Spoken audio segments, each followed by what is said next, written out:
ज़बूर 91 के अंदर बड़े खूबसूरत वादे हैं।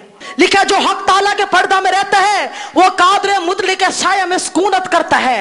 कोई वबा उसके खैमों में नहीं दाखिल होगी, दुश्मन शरीर कोई भी उसके खैमों में दाखिल नहीं हो सकता, इसलिए कि वो हक ताला के पर्दा में रहता है। लेकिन जिसके चौगिर्द हक ताला की बाढ़ ही नहीं है।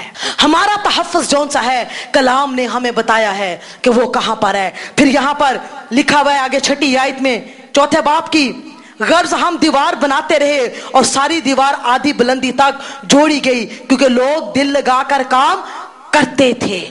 यहां पर लोग दिल लगाकर काम कर रहे हैं, दिल छोड़कर नहीं काम कर रहे। गलतियों के खत में लिखा हुआ है अगर तू बेदिल हो जाएगा, हिम्मत हार जाएगा, तो तू अपनी फसल को नहीं काटेगा। जो लोग हिम्मत हार जाते हैं, बेदिल हो जाते हैं, वो कभी खुदावंद की तरफ से मुकर्रर की हुई फतह को हासिल नहीं कर सकते। हमें अपने जंग को जौन सा है खुदावंद के अंदाज से ही हमें जीतना है। फिर 7वीं आयत में लिखा है पर जब सुंबलत और तूबिया और अरब और अमूनियों और अशदूदियों ने सुना कि यरूशलेम की फसील मरम्मत होती जाती और दरारें बंद होने लगी तो वो जल गए और सबों ने मिलकर बंदिश बांधी कि आकर यरूशलेम से लड़े और वहां परेशानी पैदा करे। पर हमने अपने खुदा से दुआ की और उनके सबब से दिन और रात उनके मुकाबला में पहरा बिठाए रखा। और हमारे दुश्मन कहने लगे जब तक हम उनके बीच पहुंचकर उनको कत्ल न कर डाले और काम मकूफ न कर दे तब तक उनको ना मालूम होगा। यहां पर दुश्मन जौन सा है वो मुसलसल इस कोशिश में है कि दीवार तमीर ना हो, लेकिन लोग जौन से है मुसलसल क्या कर रहे हैं, दीवार को बना रहे हैं। मैंने पहले भी पूछा था कितने लोग चाहते हैं कि उनकी दीवारें जौन सी है वो दोबारा तमीर हो जाए। ये पैगाम आपके लिए है जो चाहते हैं हमारी दीवारें दोबारा तमीर हो जाए। अबलीस को कोई रखना फिर से दाखिल होने का ना मिले।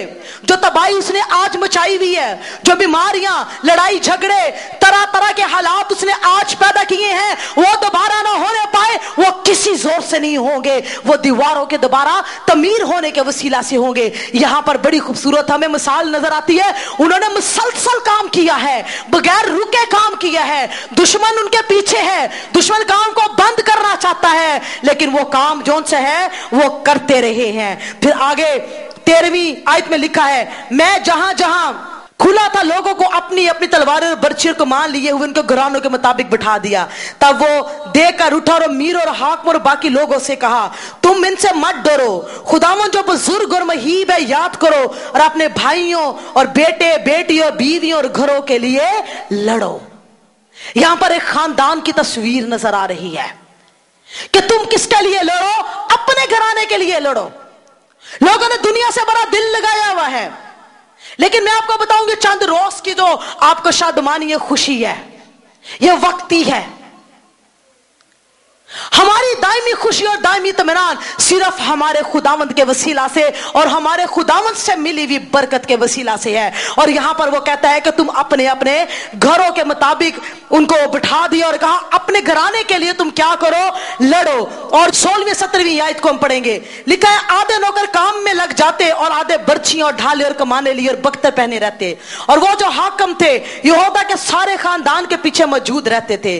सो जो लोग दीवार बनाते थे और जो बोझ उठाते थे और ढोते थे, हर एक अपने हाथ से काम करता था और दूसरे में अपना हथियार लिए रहता था। यहां पर देखे इन्होंने दीवार बनाई है, इन्होंने फसील को इन्होंने दोबारा से इन्होंने मुकम्मल किया है, लेकिन इन्होंने बगैर हथियारों के दीवार को नहीं बनाया। आज हम में से हर एक इंसान जो कहता है अगर उसकी कोई काम काज के अंदर जंग है वो फिर भी कहेगा ये मेरी रूहानी जंग है। मैं आपको बताऊं हम रूहानी जंग को बड़ा गलत इस्तेमाल करते हैं। हमारा अपना मकसद पूरा नहीं हुआ, हमारी अपनी ख्वाहिश पूरी नहीं हुई, हमारी अपनी सोच पूरी नहीं हुई, हम कहेंगे ये रूहानी जंग है। रूहानी जंग ये नहीं है। रूहानी जंग वो है जो खुदावंद के लिए लड़ी जाती है और खुदावंद की मर्जी से लड़ी जाती है, जिसमें खुदावंद जो सा है वो खुद मदाखलत करता है और खुदावंद ही के अंदाज से फिर उसको लड़ा आ जाता है। हम लोग लड़ते जरूर है, हम कहते हैं नहीं जी नहीं, अनु खुदा दसेगा, ये मेरे साथ लड़ता है, ये रूहानी जंग है, हथियारों का पता ही नहीं है कहां पर है। हम जंग करते हैं लेकिन हथियार पहने बगैर करते हैं। हम पूरे हथियार को बांधे। अगर वाकई ही रूहानी जंग करनी है तो हर रोज उठकर एक फौजी की तरह, फौजी तो शायद सोता भी अपने पूरे हथियार और यूनिफॉर्म के साथ है, हम देखें कि क्या मैंने निजात का खुद पहना है, रास्तबाजी का बख्तर लगाया है, पाँव में सुलह की खुशखबरी की तैयारी के जूते हैं, रूह की तलवार मेरे पास है। चेक करें अपने हथियारों को, अगर झूठ है तो सच्चाई हमारे अंदर नहीं है, जो रूह के हथियारों में से एक हथियार है। पौलुस कहते हैं हमारी जंग खून और गोश्त से नहीं है, लेकिन इसका मतलब हर किसी ये नहीं है कि हमने फतह नहीं पानी, हमने फतह पानी है, लेकिन जो हमारे आगे लगा है जंग को लड़ने के लिए, हमने उसके असूलों पर चलना है, ना कि अपने असूल उसको हमने सिखाने हैं। यहां पर मुकम्मल तौर पर हथियारों को हमें अपने हाथ में लेने की जरूरत है। ये डरे नहीं है। एक हाथ में उनके हथियार था और दूसरे हाथ से वो क्या करते थे, वो दीवार बनाते थे। आप जितने भी दीवार बनाने के ख्वाहिशमंद लोग हो, आपकी दीवार जरूर बनेगी अगर आपने पूरे हथियार बांध लिए, तब खुदावंद आपको आपकी हर जंग के अंदर खुदावंद फतह देगा। हर साल हम न्यू ईयर की मीटिंग में कहते हैं खुदावंद इस साल बड़ी फतह दे, बड़ी बरकत दे, ये हुआ पिछले साल वो दे। हम क्या कर रहे हैं उनको मरम्मत करने के काम के अंदर, हम कितना वक्त यहां पर दे रहे हैं। फिर आगे छठे बाब में लिखा है, उसकी पहली आयत में, बाकी दुश्मनों ने सुना कि शहर पनाह को बना चुका और उसमें कोई रखना बाकी नहीं रहा। यहां पर देखे वो कहता है कि दुश्मनों ने फिर सुना था कि हमने शहर पनाह बना रही, अब ऐसी दीवार बनी है जिसमें कोई रखना बाकी नहीं है, कोई रखना बाकी नहीं है।